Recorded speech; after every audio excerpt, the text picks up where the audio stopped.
واحد من أهم الأفلام السياسية في تاريخ مصر واللي يعتبر علامة في تاريخ السينما المصرية، وظل ممنوع من العرض لمدة 19 سنة، وكان إنتاج سنة 1986. هو فيلم البريء، وكان بيتكلم عن توابع سياسة الانفتاح وما أحدثه من فساد سياسي في زمن 1977. والأحداث دي قال عنها الرئيس السادات انتفاضة الحرامية.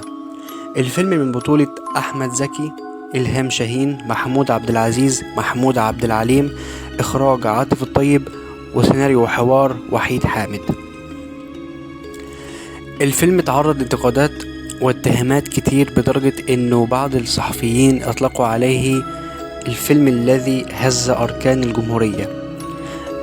اعترضت الرقابة على عرض الفيلم لدرجة إنها اقترحت بل أمرت بحذف 30 مشهد من الفيلم، ولكن المخرج عاطف الطيب رفض ذلك وظل ممنوع من العرض. وبعد كده اتشكل له لجنة متكونة من وزير الدفاع أبو غزالة، وزير الداخلية أحمد رشدي، ووزير الثقافة أحمد هيكل.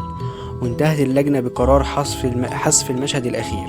ولكن سنة 2005 وافق وزير الثقافة فاروق حسني على عرض الفيلم كاملا وبدون حذف أو تغيير مشاهد منه، تكريما للفنان الراحل أحمد زكي في المهرجان القومي للسينما.